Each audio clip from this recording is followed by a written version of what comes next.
Bihar police के live practice set में आप सभी का स्वागत है और उम्मीद है कि आप सभी इस लाइव प्रैक्टिस सेट से ज़रूर जुड़ गए होंगे। जैसा कि आप सभी जानते हैं कि बिहार पुलिस का एग्ज़ाम जो है बहुत जल्द होने वाला है और इसके लिए लगातार हम लोग 10 बजे से आपका प्रैक्टिस सेट भी लेकर आ रहे हैं। प्रैक्टिस सेट लगाना आपके लिए बहुत ही महत्वपूर्ण है क्योंकि ऐसे ही क्वेश्चन जो है आपके एग्ज़ाम में देखने को मिलेंगे। तो देखिए सभी लोग जुड़ जाएंगे। आज का पहला क्वेश्चन, ड्रेकन्सबर्ग कहाँ का एक प्रसिद्ध पर्वत है? 1 नंबर प्रश्न का जल्दी से सही जवाब बताएं। ड्रेकन्सबर्ग कहाँ का एक प्रसिद्ध पर्वत है? 1 नंबर प्रश्न का जल्दी से सही जवाब छाप दीजिए। 1 का अगर आप ऑप्शन डी अफ्रीका बता रहे हैं तो आपका बिल्कुल सही जवाब है। ड्रेकन्सबर्ग जो है अफ्रीका की प्रसिद्ध पर्वत है। 1 का ऑप्शन डी बिल्कुल सही जवाब हो जाएगा। अगला क्वेश्चन देखिए, वर्तमान में राज्यसभा के सभापति कौन है? 2 नंबर प्रश्न का सही जवाब बताएं। वर्तमान में राज्यसभा के सभापति कौन है? 2 नंबर प्रश्न का जल्दी से फटाफट सही जवाब बताएं। 2 का अगर आप ऑप्शन सी जगदीप धनखड़ बता रहे हैं तो आपका बिल्कुल सही जवाब है। वर्तमान में राज्यसभा के सभापति कौन है? जगदीप धनखड़ है। 2 का ऑप्शन सी बिल्कुल सही जवाब है। अगला क्वेश्चन 3 नंबर देखिए, कर्क रेखा और मकर रेखा के बीच के क्षेत्र को क्या कहते हैं? 3 नंबर प्रश्न का सही जवाब बताएं। कर्क रेखा और मकर रेखा के बीच के क्षेत्र को क्या कहते हैं? 3 नंबर प्रश्न का जल्दी से बताइए। देखिए अगर आप ऑप्शन सी उष्णकटिबंध बता रहे हैं तो आपका बिल्कुल सही जवाब है। कर्क रेखा और मकर रेखा के बीच के क्षेत्र को उष्णकटिबंधीय क्षेत्र कहते हैं। 3 का ऑप्शन सी बिल्कुल सही जवाब है। अगला क्वेश्चन 4 नंबर देखिए, वर्तमान में 7वें वेतन आयोग के अध्यक्ष कौन है? 4 का सही जवाब बताएं, जल्दी से बताएं। देखिए तबीयत ख़राब होने के वजह से हम गांव चले आए हैं, पटना से गांव चले आए हैं और आपको बैकग्राउंड में बहुत ज़्यादा शोर शराबा सुनाई दे रहा होगा, तो आप लोग एडजस्ट कीजिएगा और फटाफट सही जवाब बताएं कि वर्तमान में 7वें वेतन आयोग के अध्यक्ष कौन है। 4 का अगर आप ऑप्शन बी अशोक कुमार माथुर बता रहे हैं तो आपका बिल्कुल सही जवाब है। वर्तमान में 7वें वेतन आयोग के अध्यक्ष कौन है? अशोक कुमार माथुर है। 4 का ऑप्शन बी बिल्कुल सही जवाब है। अगला क्वेश्चन देख लीजिए और फटाफट सही जवाब बताएं। गंगा नदी की सहायक नदियों में उत्तर की ओर बहने वाली नदी कौन सी है? 5 नंबर प्रश्न है और फटाफट सही जवाब बताएंगे। 5 का अगर आप ऑप्शन सी सोन बता रहे हैं तो आपका बिल्कुल सही जवाब है।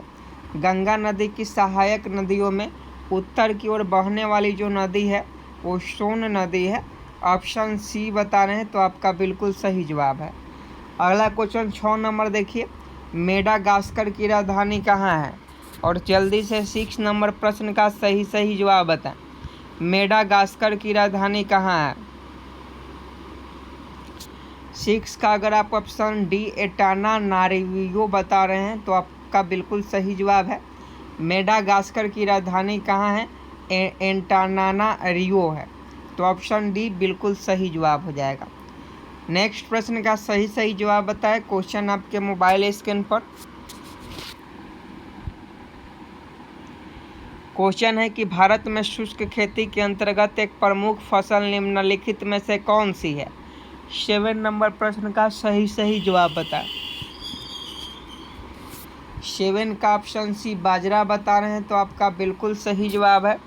भारत में शुष्क खेती के अंतर्गत एक प्रमुख फसल जो है बाजरा की खेती होती है। 7 का ऑप्शन सी बिल्कुल सही जवाब है। अगला क्वेश्चन 8 नंबर देखिए, WTO की पहली महिला महानिदेशक कौन है? वर्ल्ड ट्रेड ऑर्गेनाइजेशन WTO की पहली महिला महानिदेशक। तो WTO की पहली महिला महानिदेशक की बात करें हम लोग, नागोजी ओंकोजो जो थी वह WTO की पहली महिला महानिदेशक थी। तो 8 का ऑप्शन सी बिल्कुल सही जवाब हो जाएगा। अगला क्वेश्चन देखिए, भारत का देशांतरीय विस्तार कितना है? क्वेश्चन पूछा जाता है बहुत महत्वपूर्ण है। आप सभी लोग फटाफट बताएंगे कि भारत का देशांतरीय विस्तार कितना है। देखिए, अगर आप ऑप्शन बी 68 डिग्री 7 मिनट पूर्व से 97 डिग्री 25 मिनट पूर्व तक बता रहे हैं तो आपका बिल्कुल सही जवाब है। भारत का देशांतरीय विस्तार कितना है, तो ऑप्शन बी इस प्रश्न का बिल्कुल सही जवाब हो जाएगा। अगला क्वेश्चन देखिए, फटाफट बताइए। हाल ही में राज्य के मार्चा चावल को, ध्यान से पढ़िएगा, करंट का सवाल है। हाल ही में किस राज्य के मार्चा चावल को जीआई टैग मिला है, जल्दी से बताएं। हाल ही में किस राज्य के मार्चा चावल को जीआई टैग मिला है? शाही लीची को भी जीआई टैग मिला है, मखाना को भी जीआई टैग मिला है, और मरचा चावल को भी, खाजा मिठाई को भी जो है अब जीआई टैग मिला है। मरचा चावल को भी जीआई टैग मिला है, तो किस राज्य को मिला है? तो ये बिहार को मिला है। बिहार के मरचा चावल को जीआई टैग मिला है। 10 का ऑप्शन भी अगर बता रहे हैं तो आपका बिल्कुल सही जवाब है। अगला क्वेश्चन देखिए, लक्षद्वीप समूह में द्वीपों की संख्या कितनी है, जल्दी से बताएं। लक्षद्वीप समूह में प्रद्वीपों की संख्या कितनी है? 11 का अगर आप ऑप्शन है 36 बता रहे हैं तो आपका बिल्कुल सही जवाब है ऑप्शन है। नेक्स्ट प्रश्न देखिए, हाल ही में 5वां खेलो इंडिया यूथ गेम्स 2023 का आयोजन कहाँ हुआ था? 12 का सही जवाब बता। I am waiting for your answer. हाल ही में 5वां खेलो इंडिया यूथ गेम्स 2023 का आयोजन कहाँ हुआ था? ऑप्शन ए मध्य प्रदेश बता रहे हैं तो आपका बिल्कुल सही जवाब है।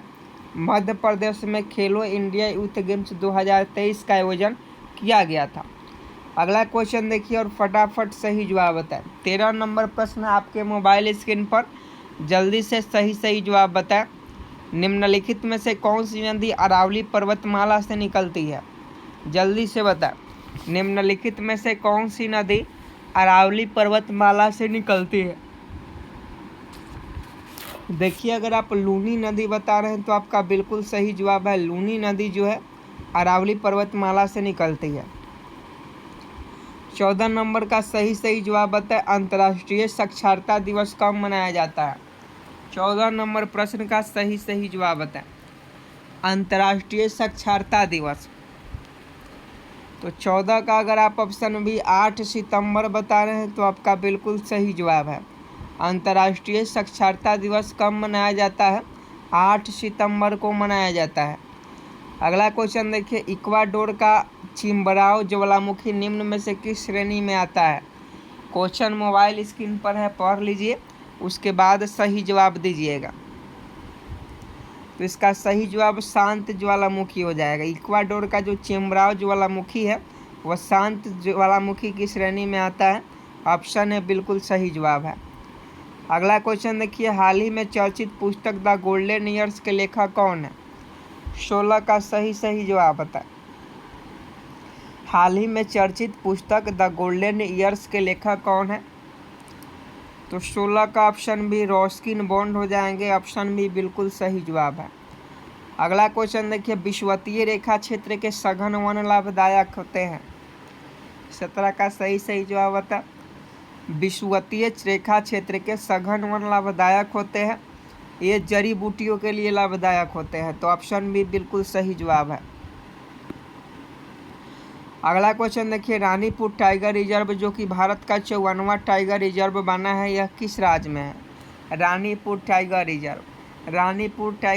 रिजर्व भारत का 54वां टाइगर रिजर्व है, यह किस राज्य में है? तो यह आपका उत्तर प्रदेश में है। तो ऑप्शन बी बिल्कुल सही जवाब हो जाएगा। अगला क्वेश्चन देखिए, विषुवत रेखा के समीप तापमान सबसे अधिक होता है क्योंकि? विषुवत रेखा के समीप जो है तापमान सबसे अधिक होता है, ऐसा क्यों होता है? तो इसका सही जवाब ऑप्शन ए हो जाएगा, ताप छोटे क्षेत्र में केंद्रित होता है। तो ऑप्शन ए बिल्कुल सही जवाब होगा। अगला क्वेश्चन देखिए, राष्ट्रीय हरित ट्रिब्यूनल एनजीटी प्रभावी हुआ, फटाफट बताइए। राष्ट्रीय हरित ट्रिब्यूनल फटाफट बताएं 20 का सही जवाब। तो अक्टूबर 2010 से एनजीटी जो था वह प्रभावित हुआ। ऑप्शन है अक्टूबर 2010 आपका बिल्कुल सही जवाब है। अगला क्वेश्चन देखिए, लिग्नाइट किस प्रकार का कोयला है? जल्दी से छाप दीजिए। लिग्नाइट किस प्रकार का कोयला है? लिग्नाइट जो होता है निम्न स्तर का कोयला होता है। ऑप्शन डी बिल्कुल सही जवाब है। याद रखिएगा, लिग्नाइट किस प्रकार का कोयला होता है? निम्न स्तर का कोयला होता है। अगला क्वेश्चन देखिए 22 नंबर, निम्न में से कौन सा ईंधन बायो ईंधन का उदाहरण नहीं है? 22 का सही जवाब बताएं। निम्न में से कौन सा ईंधन बायो ईंधन का उदाहरण नहीं है? तो 22 का ऑप्शन सी नाभिकीय ऊर्जा। नाभिकीय ऊर्जा जो है बायोगैस का, बायो ईंधन का जो है उदाहरण नहीं है। तो ऑप्शन सी नाभिकीय ऊर्जा आपका बिल्कुल सही जवाब होगा। आगे देखिए, गेहूं किस जलवायु की फसल है? तो गेहूं किस जलवायु की फसल है? तो आपको बता दें, गेहूं जो होती है शीतोष्ण जलवायु की फसल है। गेहूं किस जलवायु की फसल है? तो शीतोष्ण जलवायु की फसल है। तो 23 का ऑप्शन डी बिल्कुल सही जवाब हो जाएगा। चलिए नेक्स्ट प्रश्न का सही जवाब बताएं। जोस्कर हिमालय निम्न में से किस हिमालय श्रेणी के अंतर्गत आते हैं? जोस्कर हिमालय निम्न में से किस हिमालय श्रेणी के अंतर्गत आते हैं? 24 का ऑप्शन ए बता रहे हैं ट्रांस हिमालय। तो आपका बिल्कुल सही जवाब है। अगला क्वेश्चन देखिए और फटाफट सही जवाब बताएं कि निम्नलिखित में से कौन सा राज्य गेहूं के उत्पादन में प्रथम स्थान रखता है? 25 नंबर प्रश्न का सही जवाब बताएं। तो अगर आप उत्तर प्रदेश बता रहे हैं तो आपका बिल्कुल सही जवाब है। उत्तर प्रदेश राज्य में गेहूं की खेती सर्वाधिक होती है। नेक्स्ट प्रश्न का सही जवाब बताएं। वायुमंडल की वह परत जो पृथ्वी पर रेडियो प्रसारण के लिए उत्तरदायी होता है? जल्दी से बताएं। वायुमंडल की वह परत जो पृथ्वी पर रेडियो प्रसारण के लिए उत्तरदायी होता है उसे हम लोग आयन मंडल के नाम से जानते हैं। यानी ऑप्शन सी बिल्कुल सही जवाब है। Option C will be right answer. अगला क्वेश्चन देखिए, स्टैलेक्टाइट स्थलाकृति का निर्माण होता है। स्टैलेक्टाइट स्थलाकृति का निर्माण होता है।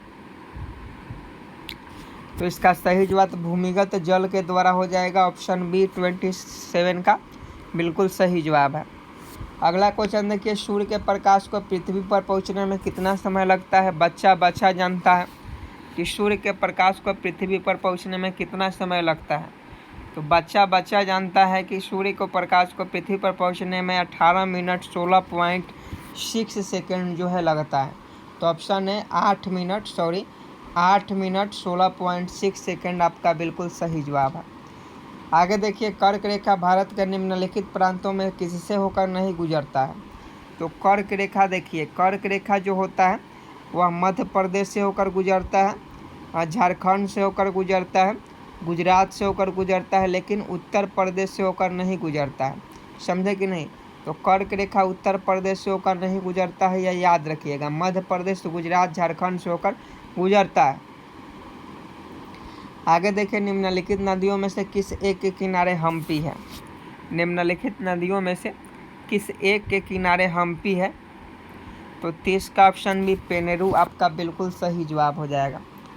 अगला क्वेश्चन देखिए, सूर्य से निकटतम ग्रह है। 31 नंबर प्रश्न, सूर्य से निकटतम ग्रह है। तो सूर्य से जो निकटतम ग्रह है वह बुध है। बुध आपका बिल्कुल सही जवाब हो जाएगा। आगे देखिए 32 नंबर, वायुमंडलीय संरचना में निम्नलिखित में से किस गैस का सर्वाधिक भाग है? तो यह आपका नाइट्रोजन का है। तो 32 का ऑप्शन भी नाइट्रोजन बिल्कुल सही जवाब हो जाएगा। आगे देखिए, भारत की केंद्रीय देशांतर रेखा है। जल्दी से फटाफट कमेंट बॉक्स में बताएं भारत की केंद्रीय देशांतर रेखा है। तो इसका सही जवाब 82 डिग्री 30 मिनट पूर्व आपका बिल्कुल सही जवाब हो जाएगा। आगे देखिए, भारत की सबसे बड़ी खाड़ी कौन सी है? जल्दी से छाप दीजिए। डेली आप लोग 10 बजे से हमारे साथ जुड़े। और 34 का ऑप्शन डी बंगाल की खाड़ी बता रहे हैं। तो आपका बिल्कुल सही जवाब है।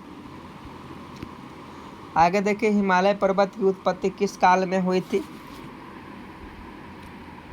35 का सही जवाब बता।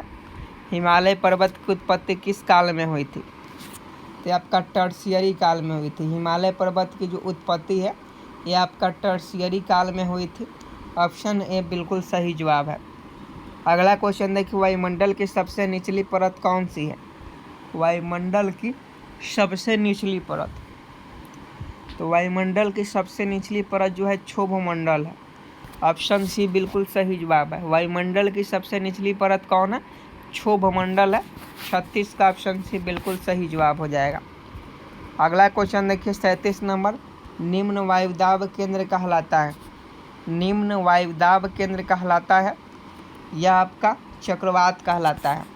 निम्न वायुदाब केंद्र क्या कहलाता है? चक्रवात कहलाता है। अगला क्वेश्चन देखिए, कैरेबियन सागर में उत्पन्न होने वाले तूफान को कहते हैं। जल्दी से बताएं, कैरेबियन सागर में उत्पन्न होने वाले तूफान को क्या कहते हैं? तो उसे हम लोग हरिकेन के नाम से जानते हैं। ऑप्शन बी बिल्कुल सही जवाब है। अगला क्वेश्चन देखिए, डोलरम किन अक्षांश रेखाओं के मध्य स्थित है?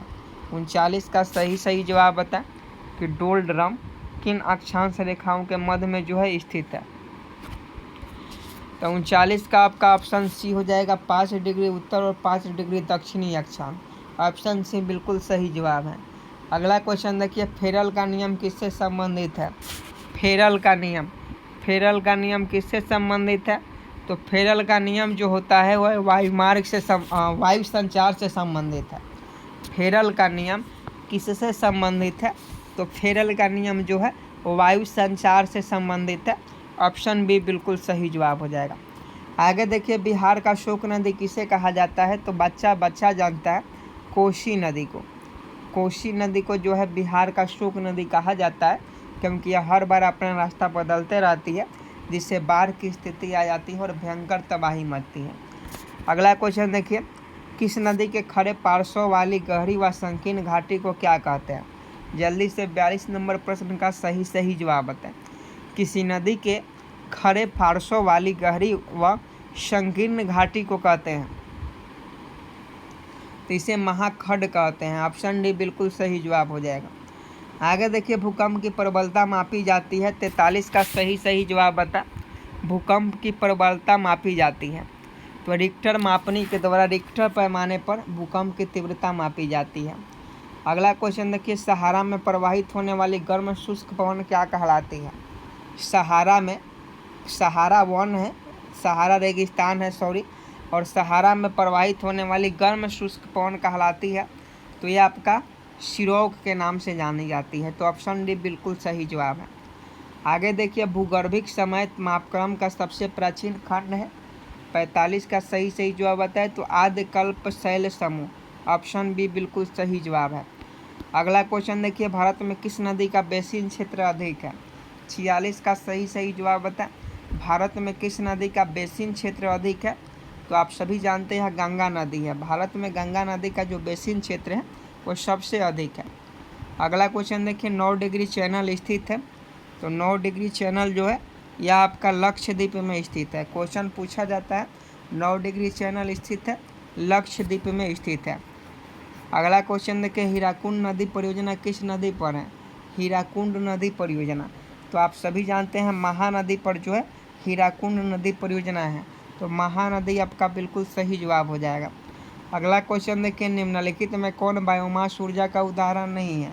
तो बायोमास ऊर्जा का उदाहरण जो है अभी आपको बताया है कि परमाणु ऊर्जा नहीं है, यह बायोमास ऊर्जा का उदाहरण नहीं है, यह नाभिकीय ऊर्जा है। ऑप्शन सी इस प्रश्न का बिल्कुल सही जवाब होगा। आगे देखिए, कर्क रेखा निम्नलिखित में से किस राज्य से नहीं गुजरती है? कर्क रेखा निम्न में से किस राज्य से होकर नहीं गुजरती है? तो देखिए, मध्य प्रदेश से होकर गुजरती है, एमपी से होकर गुजरती है, झारखंड से होकर गुजरती है, गुजरात से होकर गुजरती है। समझे कि नहीं? उसके बाद हम लोग बात करें तो राजस्थान से होकर गुजरती है, छत्तीसगढ़ से गुजरती है, त्रिपुरा से गुजरती है, लेकिन उड़ीसा से नहीं गुजरती है। ना ही उड़ीसा से गुजरती है और ना ही उत्तर प्रदेश से गुजरती है, ना ही बिहार से गुजरती है। तो कर्क रेखा किन राज्यों से होकर नहीं गुजरती है? तो ऑप्शन सी उड़ीसा राज्य से होकर नहीं गुजरती है। आगे देखिए, 3 ओर से घिरे भूभाग को क्या कहते हैं? तो 3 ओर से घिरे भूभाग को प्रायद्वीप के नाम से जाना जाता है। ऑप्शन सी बिल्कुल सही जवाब है। आगे देखिए, भारत की सबसे पुरानी पर्वत श्रृंखला कौन सी है? भारत की सबसे पुरानी पर्वत श्रृंखला, तो यह आपका अरावली का पर्वत श्रृंखला है। भारत की सबसे पुरानी पर्वत श्रृंखला अरावली पर्वत श्रृंखला है। आगे देखिए, किसान कॉल सेंटर का शुभारंभ कब हुआ? किसान कॉल सेंटर, तो किसान कॉल सेंटर का जो शुभारंभ है यह 21 जनवरी 2004 को किया गया। तो ऑप्शन डी बिल्कुल सही जवाब है। अगला क्वेश्चन देखिए, हिमालय के सबसे दक्षिणी भाग को क्या कहा जाता है? तो हिमालय के सबसे दक्षिणी भाग को शिवालिक के नाम से जाना जाता है, शिवालिक की पहाड़ियाँ कहा जाता है। ऑप्शन ए बिल्कुल सही जवाब है। आगे देखिए, दक्षिण पश्चिम मानसून में हवा किस ओर बहती है? तो देखिए, दक्षिण पश्चिम जो मानसून होता है, दक्षिण पश्चिम मानसून जो होता है उसमें हवा समुद्र से भूमि की ओर बहती है। तो ऑप्शन बी बिल्कुल सही जवाब है। अगला क्वेश्चन देखिए, प्रायद्वीप भूमि को एक फैलाव होता है जो लगभग पूरी तरह से घिरा होता है, तो इसे क्या कहता है? तो जल से। प्रायद्वीप भूमि का एक फैलाव होता है जो लगभग पूरी तरह से घिरा होता है, तो जल से घिरा होता है। अगर ये मान लीजिए कोई जगह है और इधर भी जल है, इधर भी जल है और इधर भी जल है, माने 3 साइड में जल से घिरा हुआ है और एक साइड खुला है, तो इसे हम लोग प्रायद्वीप कहते हैं। तो इसका सही जवाब ऑप्शन है जल से हो जाएगा। आगे देखिए, दक्षिणी ध्रुव पर पहुंचने वाला प्रथम व्यक्ति है। अगर क्वेश्चन पूछे कि चंद्रमा पर दक्षिणी ध्रुव पर अपना रोवर उतारने वाला पहला देश कौन सा है? तो ये भारत है, क्योंकि चंद्रयान 3 इसरो ने कर दिखाया। और इसका प्रश्न का सही जवाब पूछे कि दक्षिणी ध्रुव पर पहुंचने वाला प्रथम व्यक्ति कौन है? तो इसका सही जवाब जो होगा अमुंडसेन हो जाएगा। दक्षिणी ध्रुव पर पहुंचने वाला प्रथम व्यक्ति अमुंडसेन है। आगे देखिए, निम्नलिखित में से किस देश में यूफ्रेटस व टिग्रिस नदियाँ बहती है? तो यूफ्रेटस और टिग्रिस नदियाँ की बात करें तो यह आपका इराक में बहती है। तो ऑप्शन डी इराक आपका बिल्कुल सही जवाब है। आगे देखिए, फॉरेस्ट रिसर्च सेंटर का मुख्यालय कहाँ है? 59 का सही जवाब बताएं। फॉरेस्ट रिसर्च सेंटर का मुख्यालय, तो आपका ऑप्शन डी देहरादून में है। देहरादून में फॉरेस्ट रिसर्च सेंटर का मुख्यालय है। आगे देखिए, सिंह, जिराफ, बाइसन जैसे जानवर पाए जाते हैं। सिंह, जिराफ, बाइसन जैसे जानवर पाए जाते हैं तो पर्णपाती वन में पाए जाते हैं। अगला क्वेश्चन देखिए, प्राकृतिक कारणों से चट्टानों का टूटना। तो प्राकृतिक कारण से चट्टानों का जो टूटना है अपक्षय कहलाता है। ऑप्शन डी बिल्कुल सही जवाब है। आगे देखिए, पूर्व पश्चिम गलियारा में पूर्वोत्तर भाग है। तो पूर्व पश्चिम गलियारा की बात करें तो इसमें पूर्वोत्तर जो भाग है वो सिलचर है। तो ऑप्शन है सिलचर बिल्कुल सही जवाब हो जाएगा। आगे देखिए, चंद्रमा एक है तो सूर्य एक तारा है, लेकिन चंद्रमा क्या है? तो चंद्रमा एक जो है उपग्रह है। पृथ्वी का उपग्रह चंद्रमा है और सूर्य एक तारा है। आगे देखिए, IBM का पूर्ण रूप है। IBM अमेरिका का पूर्ण रूप है। तो देखिए, IBM का मतलब होता है जो इंटरनेशनल बिजनेस क्या होता है? मशीन होता है। इंटरनेशनल बिजनेस मशीन जो है IBM का फुल फॉर्म होता है। तो ऑप्शन बी बिल्कुल सही जवाब है। आगे देखिए, सामान्य क्रियाशील महिलाओं के लिए प्रोटीन की उपयुक्त दैनिक मात्रा है। तो सामान्य क्रियाशील महिलाओं के लिए प्रोटीन की उपयुक्त दैनिक मात्रा जो है ये आपका 46 ग्राम है। तो 46 ग्राम बिल्कुल सही जवाब है। आगे देखिए, तना काट आमतौर से किसके प्रवर्धन के लिए उपयोग किया जाता है? तो इसका सही जवाब जो होगा ऑप्शन बी गन्ना हो जाएगा। आगे देखिए, एथलीट फुट बीमारी होती है। तो ये क्वेश्चन पहले भी करवाया है। एथलीट फुट जो बीमारी होती है फफूंद से होती है। अगला क्वेश्चन देखिए, फिटकरी गंदले पानी का किस प्रक्रिया द्वारा स्वच्छ करती है? तो फिटकरी जो होती है स्कंदन के द्वारा गंदे पानी को स्वच्छ करती है। तो स्कंदन आपका बिल्कुल सही जवाब हो जाएगा। आगे देखिए, क्रोमेटोग्राफी की तकनीक का प्रयोग होता है। क्रोमेटोग्राफी की तकनीक का प्रयोग होता है, क्यों होता है जी? तो इसका सही जवाब एक मिश्रण से पदार्थों को अलग करने में होता है। आज का लास्ट प्रश्न है, मनुष्य की आंख में किसी वस्तु का प्रतिबिंब जिस भाग पर बनता है तो है। तो देखिए, मनुष्य की आंख में वस्तु का जो प्रतिबिंब बनता है वह दृष्टि पटल पर बनता है। तो 70 का ऑप्शन डी बिल्कुल सही जवाब हो जाएगा। और आज के लिए 70 क्वेश्चन है और उम्मीद है कि आपको आज का क्लास बहुत अच्छा लगा होगा। तो वीडियो को शेयर कर दीजिएगा, PDF टेलीग्राम पर दे दिया जाएगा। तो मिलते हैं नेक्स्ट वीडियो में, तब तक के लिए जय हिंद जय भारत।